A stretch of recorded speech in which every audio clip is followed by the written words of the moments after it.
받으신 공과 유익물을 보시겠습니다. 암송하는 구절이 베드로전서 2장 21절인데 오늘은 암송하기보다 중요한 말을 제가 말씀을 드리고 어떻게 진행되는지 그걸 한번 따라보면서 3번 정도 있는 것으로 암송을 대신하려고 합니다. 베드로전서 2장 21절에 중요한 것은 부르심입니다. 부르심. 하나님이 우리를 부르심. 그러니까 부르심에는 우리는 부르심을 받았다가 됩니다. 부르심을 받았다. 부르심을 받았는데 무엇을 위해 부르심을 받았냐 하면 그리스도가 고난을 받으셨다. 그리스도가 고난을 받으셨는데 무엇 때문에 하냐면 너희를 위하여. 그리스도의 고난 받으심은 너희를 위하여, 우리를 위하여 고난을 받으셨고 그 결과 본을 끼쳐 자취를 따라오게 한다. 그것입니다. 부르심과 뒷말들이 나중에 보면 다 연결이 되는데 기억하실 것은 너희는 부르심을 받았는데 부르심을 받은 목적과 근거가 그리스도에게 있고 그리스도의 본은 너희를 위한 고난을 받으심이고 그래서 그 고난 받으심이 본이 되고 자취를 따라오게 하십니다 하는 걸 생각하시면서 한번 3번 한번 읽고 베드로전서 2장 21절 말씀으로서 3번 반복하여 읽는 것으로 암송을 마치려고 합니다. 같이 한번 읽으시면서 어떤 순서로 됐나 같이 보시겠습니다. 시작하십니다. 이를 위하여 너희가 부르심을 받았으니 그리스도도 너희를 위하여 고난을 받으사 너희에게 본을 끼쳐 그 자취를 따라오게 하려 하셨느니라. 베드로전서 2장 21절 말씀. 했고요. 두 번째 같이 읽으면서 또 생각해 보십니다. 시작. 이를 위하여 너희가 부르심을 받았으니 그리스도도 너희를 위하여 고난을 받으사 너희에게 본을 끼쳐 그 자취를 따라오게 하려 하셨느니라. 베드로전서 2장 21절 말씀. 마지막입니다. 대강 마음으로 그려보시면서 또 읽으셔도 그렇게 같이 읽으시겠습니다. 시작. 이를 위하여 너희가 부르심을 받았으니 그리스도도 너희를 위하여 고난을 받으사 너희에게 본을 끼쳐 그 자취를 따라오게 하려 하셨느니라. 베드로전서 2장 21절 말씀. 본문 이해를 제가 읽겠습니다. 베드로는 고난받는 종들에게 그리스도의 고난을 본으로 제시합니다. 예수님은 죄가 없으심에도 불의한 고난을 참으셨고 모욕을 당하실 때도 모욕으로 갚지 않으시며 오직 하나님께 자신을 맡기셨습니다. 이는 억울한 상황 속에서도 인내로 반응하는 태도를 보여줍니다. 예수님의 고난은 단지 본보기가 아니라 우리의 죄를 대신 지신 대속의 사건입니다. 그분이 십자가에 달리심으로 우리는 방황하던 삶에서 벗어나 영혼의 목자 되신 그리스도께로 돌아오게 되었습니다. 고난주간은 이처럼 고난을 통해 생명을 주신 주님의 길을 깊이 묵상하며 따르도록 초대합니다. 말씀에 대한 설명을 드렸고요. 오른쪽에 말씀 속으로 질문 3개를 한꺼번에 제가 질문을 읽고 오늘 말씀을 전하도록 하겠습니다. 1번, 예수님은 왜 우리에게 고난의 길을 본으로 보여주셨습니까? 2번, 모욕과 고난을 당할 때 우리는 어떤 태도로 반응해야 할까요? 3번, 예수님의 고난과 죽음은 우리에게 어떤 유익을 주었습니까? 오늘은 성경 공부보다 고난 주간이어서 말씀을 전하는 설교 양식으로 말씀을 대신 성경 공부를 대신하려고 합니다. 오늘 고난 주간 수요일입니다. 주간이니까 월, 화, 수, 목, 금, 토요일까지 하면 딱 반이 되는 저녁 시간이 됩니다. 그러니까 고난 주간의 제일 절반에 이르는 그때가 되었습니다. 내일 목요일이면 예수님은 최후의 만찬의 시간을 갖게 될 거고 그 밤을 지나서 이제 고난을 받으시고 십자가에 모레면 금요일 십자가에서 죽으심이 있습니다. 예수님은 그 것을 다 아시면서 고난의 길을 걷고 가십니다. 그 고난에 대해서 그리스도의 고난과 더불어 우리의 고난도 같이 묵상해 보려고 이 질문을 좀 먼저 드리고 싶습니다. 우리가 잘못해서 죄를 져서 고난을 받으면 할 말 없습니다만 사람이 죄성이 이상해서 그래도 뭐라고 하면 기분이 안 좋습니다. 제가 나쁜 사람이 아닌데 차를 타고 가다가 이제 낯선 곳, 차가 잘 다녀보지 못했던 곳을 가다가 차선을 급하게 움직여서 잘 하지 못한 거죠. 차선을 급히 움직여서 그 차에 끼어들게 되었을 때 뒤에 오던 차가 뭐 급정거가 됐든 또 뒤에 있든 경적을 누르면 어떤 사람은 좀 심한 소리로 문을 열어서 욕까지 하는 경우가 있습니다. 그때 저도 압니다. 제가 잘못했다는 걸. 그러나 그 순간은 기분 나쁩니다. 잘못한 줄 알아도 잘못했음에도 불구하고 잘못을 지적받았을 때 기분이 나쁜데, 그런데 거꾸로 잘못이 없을 때 부당한 일로 고난을 받았을 때 마음은 어떠신지요? 예를 들면 직장에서 아무 잘못도 하지 않았는데 괜히 밀려나게 되었을 때, 믿었던 사람에게 사기를 당하게 되었을 때, 가정 안에서 일방적으로 상처를 받았을 때, 심지어 교회 안에서 억울한 일을 당했을 때 어떻게 하십니까? 보통은 세 가지 방법을 취합니다. 싸웁니다. 같이 맞싸워 뭐 말싸움을 주로 하든지 또 직접 폭행으로 가는 경우 극히 드문 경우인 것 같고요. 아니면 한국인의 인내처럼 참습니다. 참는다고 참아지지 않겠지만 어쨌든 그 순간은 참습니다. 아니면 사귀든지 막 씩씩거리며 사귀든지, 대부분 이 세 가지 중 하나입니다. 그런데 오늘 읽은 베드로 전서 말씀에서는 참든지 싸우든지 사귀는 것 아닌 네 번째 길을 말합니다. 그것은 체념 또는 포기, 무기력하게 인내하는 것도 아닌데 그 길이 무엇인지 찾아보려고 합니다. 먼저 성경은 정직합니다. 잘못된 건 잘못됐다고, 부당하다고 말합니다. 18절부터 20절은 다시 읽으면 이렇게 됩니다. 사원들아, 범사의 두려움으로 주인들에게 순종하되 선하고 관용하는 자들에게만 아니라 그런 까다로운 자들에게도 그리하라. 부당하게 고난을 받아도 제가 드리고 싶은 말씀은 바로 이겁니다. 베드로가 이 편지를 쓸 때 이 편지를 받는 주 대상은 누구였냐면 당시 로마 사회에서 종의 신분에 있었던 그리스도인들이었습니다. 로마 사회, 특별히 네로 황제 치하에서 기독교인이라는 이름 하나만으로 원형 경기장에서 짐승의 밥이 되던 시절입니다.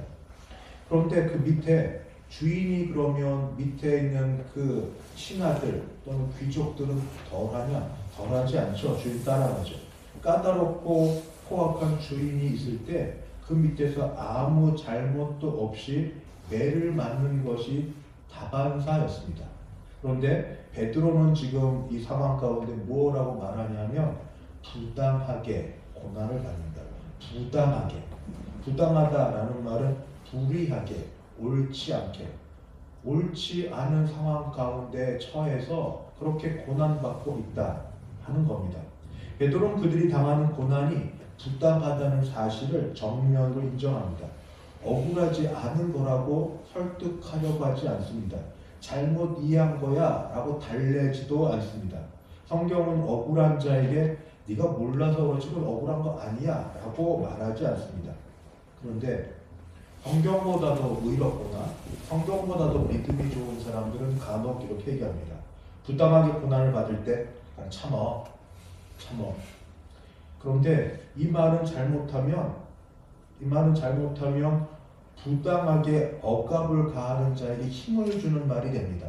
참으라고 성경이 말한 걸 넌 지켜야 되니까 나는 부당하게 억압을 해도 돼. 그러니까 억압의 도구로서 이 말을 사용할 수가 있습니다.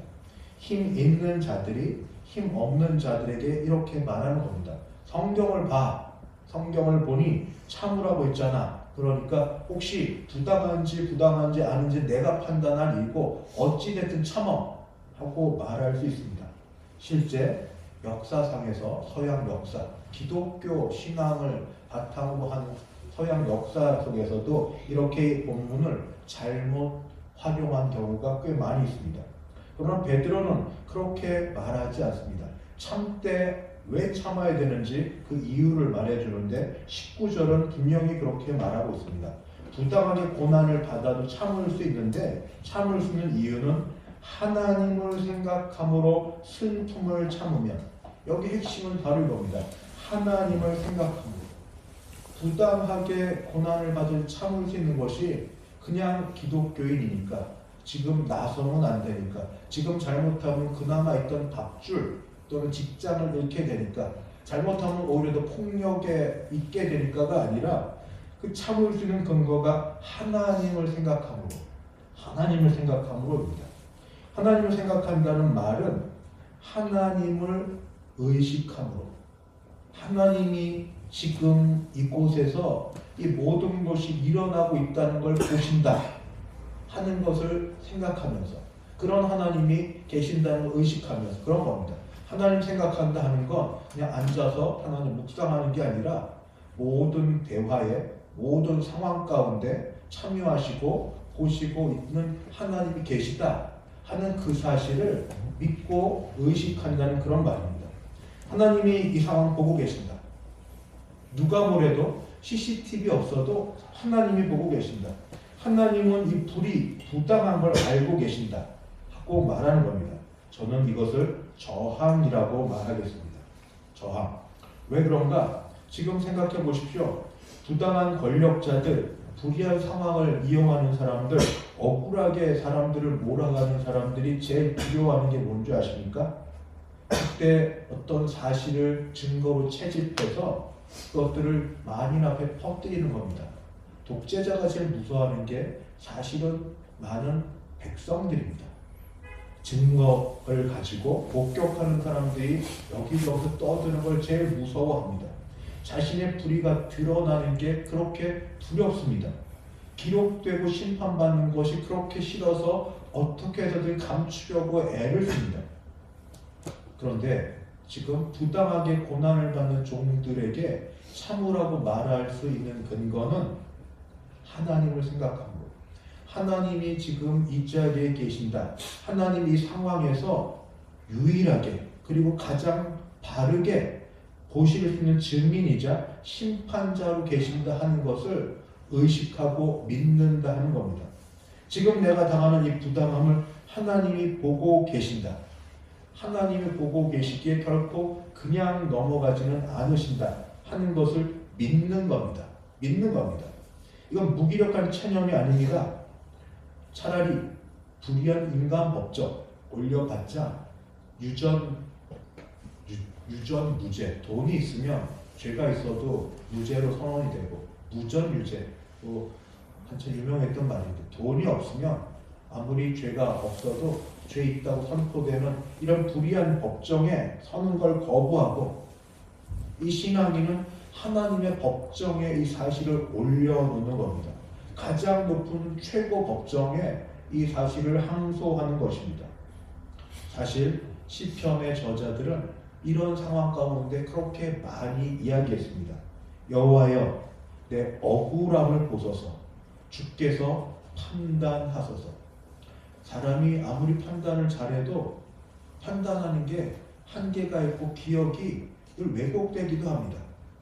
그래서 사람을 믿거나 사람을 의지하지 않고 증거도 얼마나 수집된 또 선택된 증거가 잘못된 증거가 있을 수 있는지요.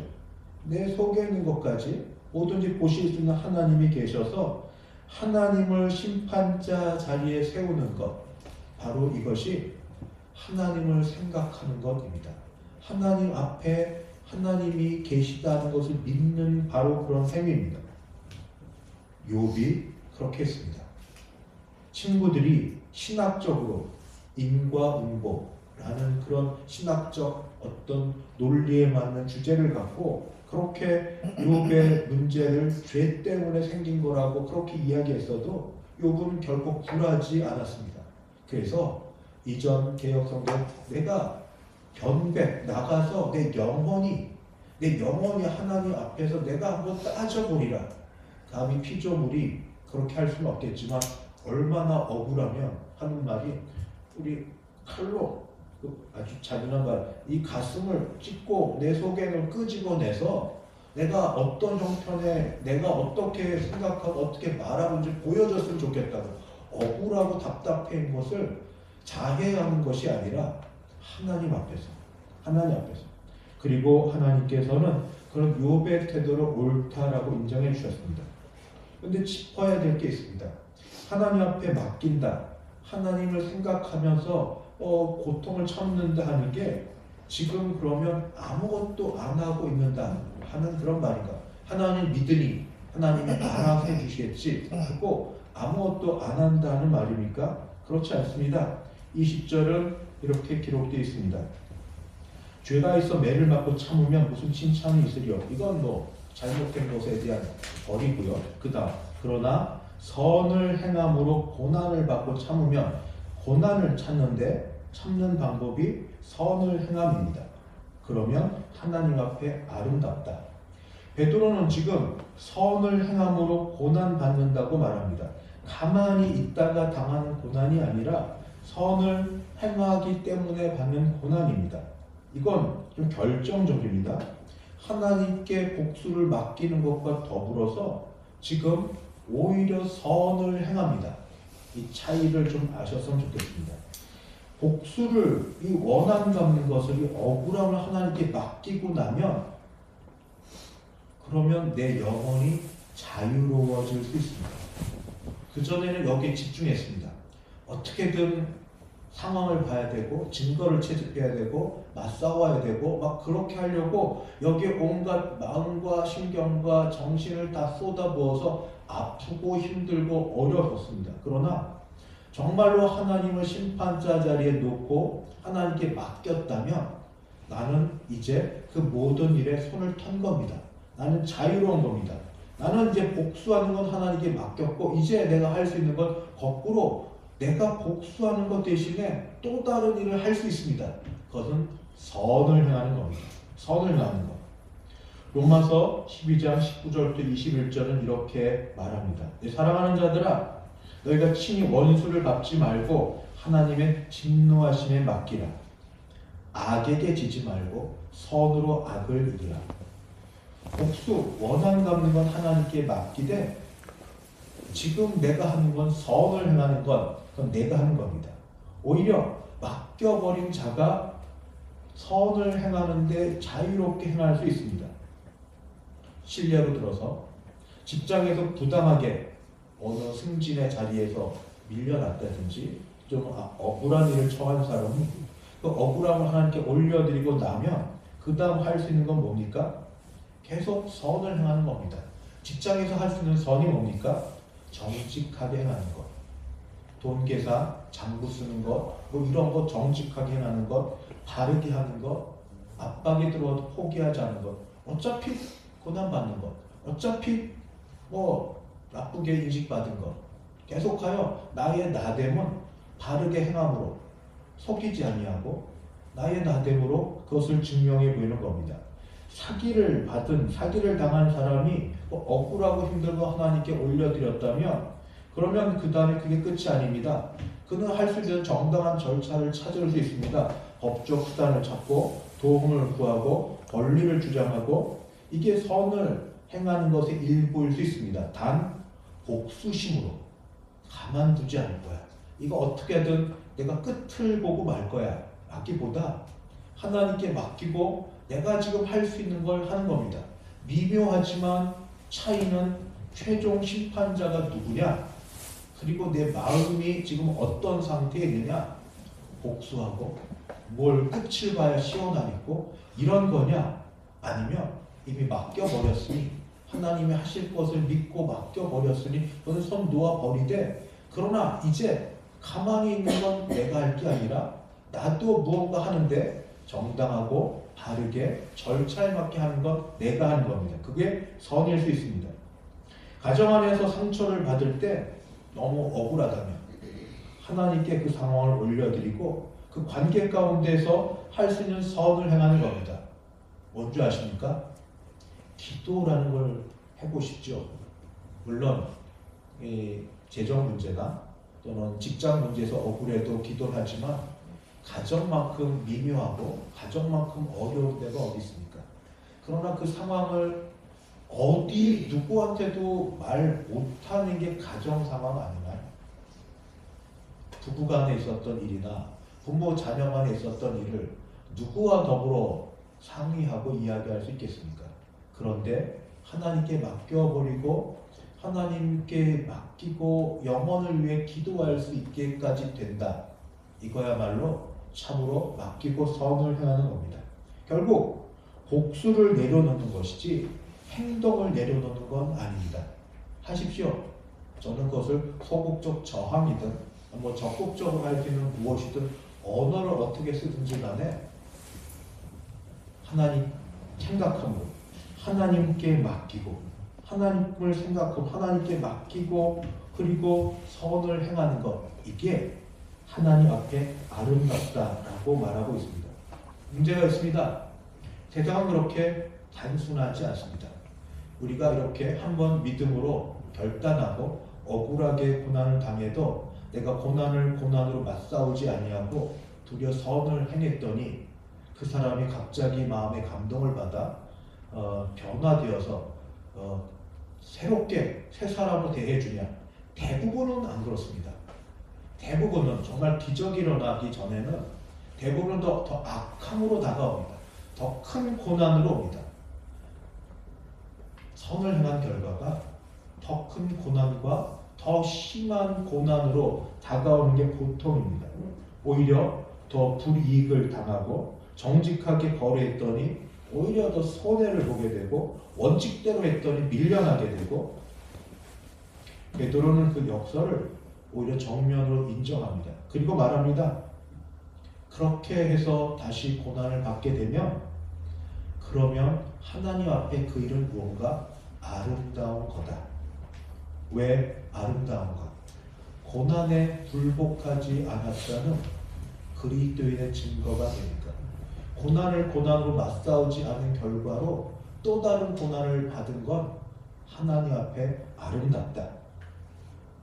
그러나 선을 함으로 고난을 받고 참으면 이는 하나님 앞에 아름다운 거다라고 말하고 있습니다.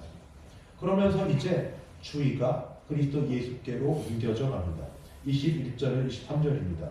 이를 위하여, 오늘 암송한 성경 구절입니다. 이를 위하여 부르심, 너희가 부르심을 받았으니 그리스도도 너희를 위하여 고난을 받으사. 그리스도의 고난이 그리스도의 죄로 인하여 그리스도의 잘못으로 인하여 된 게 아니라 너희를 위하여 고난을 받으사 너희에게 본을 끼쳐 그 자취를 따라오게 하셨느니라. 그리고 그리스도의 고난의 이 내용들을 말씀하고 있습니다. 그는 죄를 범하지 아니하시고 그 입에 거짓도 없으시며 욕을 당하시되. 그리스도만한 분이 계십니까? 솔직하게 억울한 일 당해서 화가 나고 또 힘들어 하실 때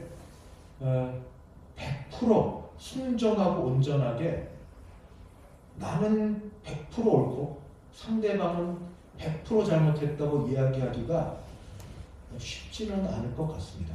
물론 그때 내 마음은 그렇지만 나도 모르게 이것저것 생각이 안 될까요? 오죽하면 자동차 사고 났을 때 100%는 거의 없지 않습니까?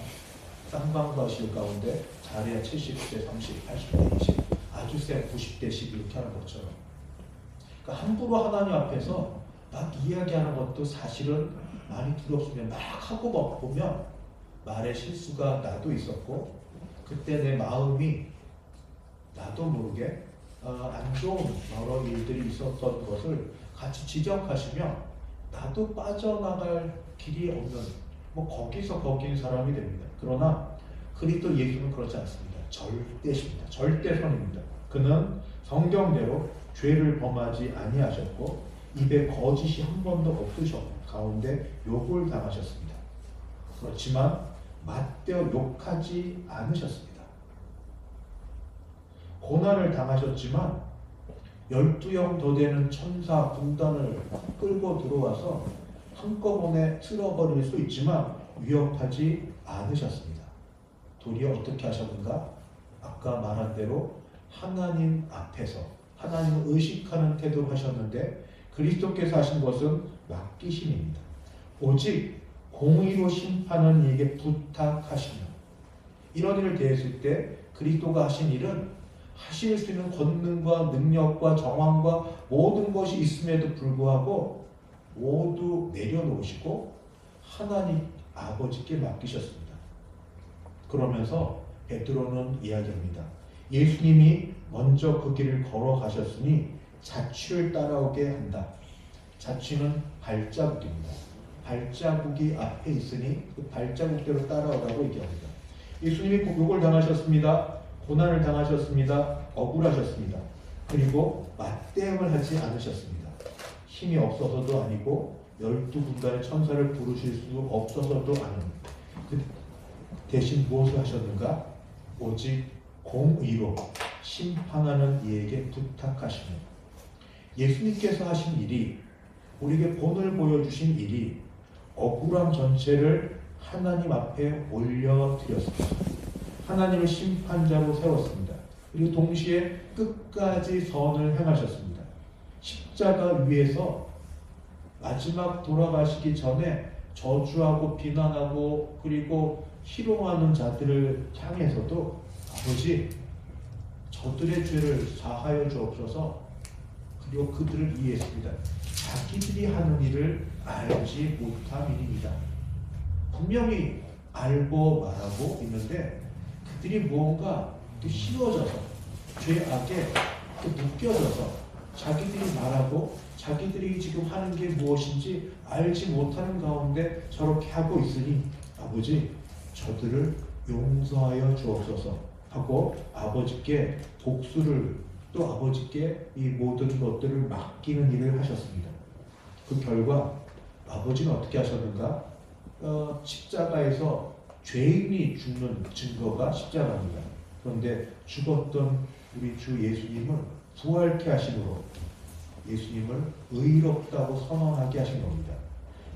빌라도의 법정이 불의하게 사형을 선고했지만 하나님의 법정을 뒤집으셨습니다. 사형 거기 벗어나서 죽음에서 오히려 기적을 일으켜 살리시는 부활의 일들을 이루셨습니다.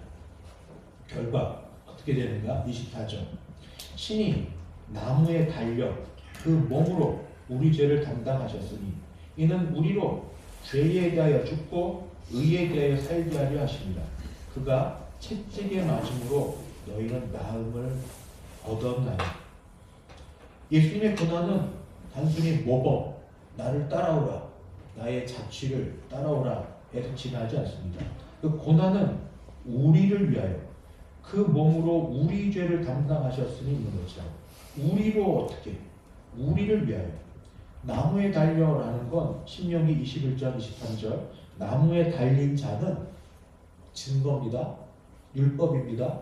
하나님께 저주를 받은 자라고 모세율법에서 기록되어 있습니다. 맞습니다. 예수님은 하나님으로부터 저주를 받은 자로 죽음을 당하셨습니다. 근데 그 저주를 예수님이 받아야 될 저주인가요? 우리가 받아야 될 저주입니다. 죄의 값입니다. 그 몸으로 그래서 우리 죄를 담당하셨다라고 말씀하십니다. 그 결과 우리로 죄에 대하여 죽고 의에 대하여 살게 하려 하십니다. 주님 때문에 죄의 지배 아래 있던 자가 의 안에서 살게 되었습니다. 이걸 제가 생각해 봤습니다. 여전히 죄를 계속 반복하여 짓고 여전히 넘어지고 있는 우리의 현실에서 이게 무슨 의미가 있는가? 아니더라고요. 전혀 아닌 게 이전에는 의라고 하면 100% 행할 수 없는 존재였습니다. 하나도 할 수 없는 존재고 생각도 할 수 없는 존재였습니다. 불가능한 사람이었습니다. 그런데 예수를 믿고 주 안에 있어서 예수님의 의를 입게 된 사람은 이제 어렵지만 쉽지 않지만 의를 행할 수 있는 자가 되었습니다. 왜냐하면 그리스도의 의가 우리 안에 있어서요. 그 의가 의를 생각하게 만들고 그 의가 의를 따르게 만들고 그 의가 의를 사모해서 행할 수 있도록 만들어 갑니다. 여기에서 차이는 저절로는 아닙니다. 자동적으로도 아닙니다. 여기서 의지가 필요하고 훈련이 필요하고 노력과 애씀이 필요합니다. 알아서 가만히 있어도 해주겠지. 이건 게으름입니다. 그렇지 않습니다. 우리를 그리스도의 의로 옷 입혀주셨으니 우리도 이제 무언가 행해야 됩니다. 믿음으로 전혀 하지 못하던 사람이 의를 생각할 수 있게 되었고, 전에는 전혀 못했던 사람이 애쓰면 됩니다. 해보셨잖아요. 애쓰면 됩니다. 불가능하지 않습니다. 쉽지는 않지만 그게 불가능하다는 건 아닙니다. 됩니다. 됩니다. 왜요? 그리스도의 의가 우리 안에 사로잡아 우리 안에 거하고 계시니까 그 의가 이제 싹이 나서 자라서 열매를 맺을 수 있도록 우리가 잘 가꾸어서 성령으로 이 일을 드릴 수 있도록 애써 수고할 것들은 우리 믿음으로 해야 될 일인데 이제 가능하게 된 것입니다. 죄의 지배 아래에 있던 자가 그래서 의 안에 살게 되었습니다. 가지에 붙어 있으면 권사님 기도하신 거죠. 열매 맺을 수 있습니다. 붙어 있으려고 애를 쓰고 나는 열매를 맺을 수 있다고 믿어야 됩니다. 채찍에 맞음으로 너희는 나음을 얻었나니. 이사야 54장 5절의 말씀, 이런 성취입니다. 이건 매우 중요합니다. 왜냐하면 지금 우리가 스스로 복수하던 걸 내려놓고 선을 행할 수 있다면 그 이유는 내가 도덕적으로 선을 행할 의지력이 강해서가 아닙니다.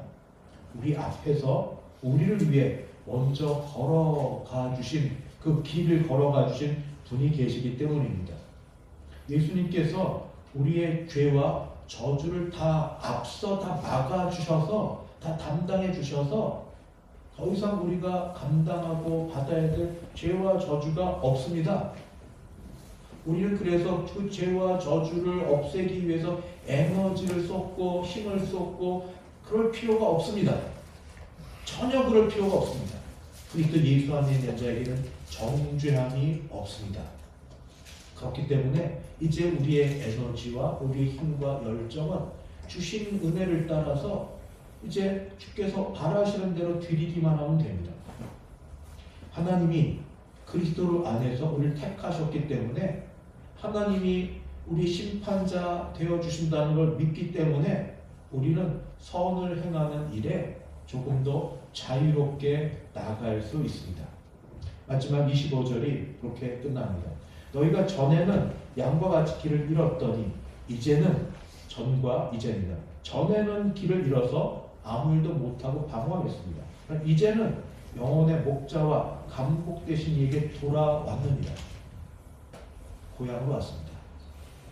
주님 품으로 왔습니다. 안식처로 왔습니다. 거기에서 에너지가 충전되고 거기서 영양이 우리가 섭취되고 거기서 힘을 얻을 수 있습니다. 믿으면 됩니다. 믿으면 됩니다. 주께서 우리의 고난을 눈 감고 계시지 않습니다. 가장 가까이에서 보고 계십니다. 지금도 지금 이 자리에서 억울하고 힘들고 섰고 그런 모든 것을 아시고 보고 계십니다. 그러나 그런 주님을 믿지 아니하고 내 힘으로 일을 해결하고 한다면 일도 안 되고 주님도 서운해하실 겁니다. 오히려 우리는 이렇게 정리해야 되겠습니다. 하나님을 생각함으로 참자 하는 건 무기력한 체념이 아닙니다. 그것은 두 가지 하는 겁니다. 첫째, 복수를 하나님께 맡기는 겁니다. 불의한 현실 앞에서 하나님의 최종 심판자 되심을 인정해서 하나님의 심판 앞으로 모든 사건과 사람을 가지고 가는 겁니다. 내가 직접 갚으려는 마음 말고 하나님이 갚으실 것을 믿는 겁니다. 물론 시점과 방법은 내가 모릅니다. 그것이 내 때에 내가 보는 앞에서 이루어지면 제일 좋겠지만 그러나 그렇게 못하더라도 늘 마음으로 이렇게 기도하면서 나아가면 하나님 들으실 줄 압니다. 주여 이 일을 보고 계시지요. 주님이 판단해 주시옵소서. 근데 이렇게 기도하는 중에 변화가 일어나는데 나도 판단의 대상이 된다는 걸 알게 됩니다. 그러면 나도 100% 자유롭지가 못하더라고요. 나는 그전에는 억울한 것 때문에 그저 내가 다 올리면 저쪽에 100이 잘못했고 나는 하나도 잘못하지 않았다는 거 그때 그 상황이고 정신 차리고 이런 기도 드릴 때 두렵습니다.